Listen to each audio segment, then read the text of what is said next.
Assalamualaikum warahmatullahi wabarakatuh. Perkenalkan, nama saya Tiara Aulia, NIM 1904 1070 140.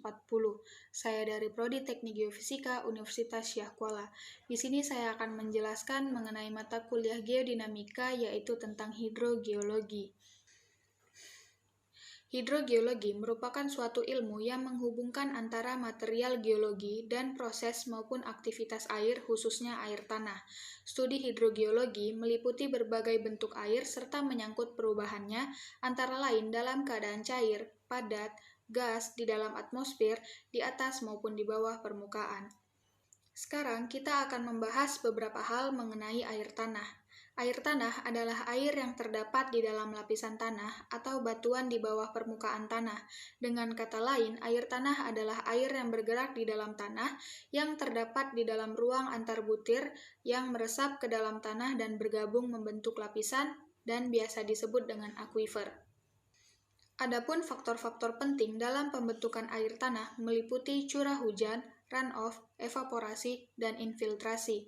Yang pertama adalah curah hujan. Curah hujan dipengaruhi oleh beberapa musim, yaitu musim kemarau, musim hujan, musim salju, dan beberapa musim lainnya. Kemudian runoff dipengaruhi oleh topografi atau kemiringan lereng, vegetasi, dan jenis tanah di permukaan. Yang ketiga yaitu evaporasi, dipengaruhi oleh temperatur, lama penyinaran matahari, kelembapan udara, dan kecepatan angin.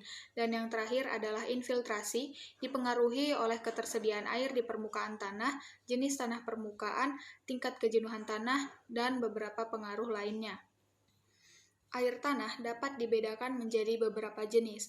Berdasarkan lapisan pembatas atas, maka air tanah dapat dibedakan menjadi dua jenis, yaitu air tanah bebas dan air tanah tertekan. Air tanah bebas terjadi jika bagian atasnya dibatasi oleh suatu muka air dengan tekanan 1 atmosfer, sedangkan air tanah tertekan jika bagian atasnya dibatasi oleh suatu lapisan kedap air dengan tekanan lebih dari 1 atmosfer. Ditinjau dari kedudukannya terhadap permukaan, air tanah dapat dibedakan menjadi dua, air tanah dangkal dan air tanah dalam.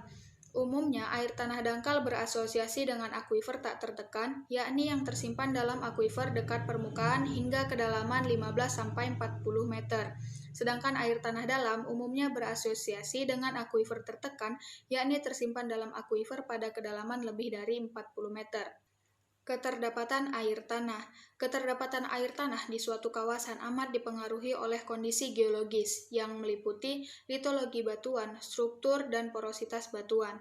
Sesuai kondisi geologis Indonesia, keterdapatan air tanah di Indonesia pada umumnya dibedakan menjadi 4. Yang pertama, air tanah pada batuan lepas, kedua, air tanah pada batuan vulkanik quarter, yang ketiga, air tanah pada batuan karbonat, dan yang keempat adalah air tanah pada batuan padu. Oke, sekarang kita bahas satu persatu. Air tanah pada batuan lepas. Pada umumnya batuan lepas berasal dari berbagai batuan induk berumur kuarter dalam bentuk endapan aluvial yang terdiri dari material lepas yang berukuran kecil, pasir, lanau, ataupun lempung. Jenis batuan ini umumnya mempunyai sifat kelulusan yang cukup baik. Yang kedua adalah air tanah pada batuan vulkanik quarter. Batuan vulkanik yang berumur kuarter umumnya berbentuk sebagai gunung api yang banyak tersebar di Indonesia. Daerah resapan berada di bagian atas, yaitu di daerah puncak dan di bagian atas kaki gunung, di mana merupakan tempat air hujan meresap ke dalam tanah. Yang ketiga adalah air tanah pada batuan karbonat. Batuan gamping dan dolomit merupakan batuan karbonat yang paling banyak tersebar di Indonesia. Beberapa tempat batu gamping berkembang menjadi batu gamping karst. Batu gamping ini merupakan akuifer yang cukup baik setelah batuan vulkanik dan endapan aluvial. Keterdapatan air tanah pada batu gamping ditentukan oleh kesarangannya, sehingga air tanah pada jenis batuan ini tersebar tidak merata dan potensinya terutama tergantung pada intensitas lubang-lubang pelarutannya. Dan yang terakhir, air tanah pada batuan padu. Batuan padu pada umumnya mempunyai sifat kelulusan air yang rendah. Air tanah terutama mengisi celahan, rekahan, dan bidang lapisan dari batuan. Keterdapatan air tanah pada jenis ini relatif kecil. Prinsip keseimbangan air tanah berkaitan dengan aspek keseimbangan dari berbagai macam komponen pasokan.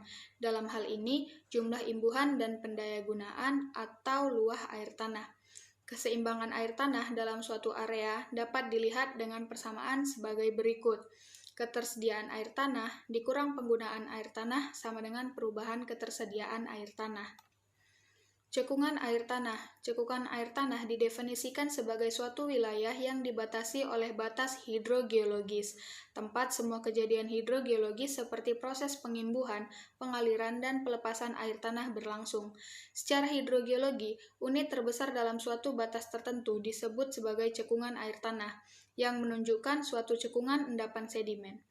Cekungan endapan sedimen adalah cekungan suatu daerah pengendapan yang telah terjadi secara terus-menerus untuk periode yang sangat lama.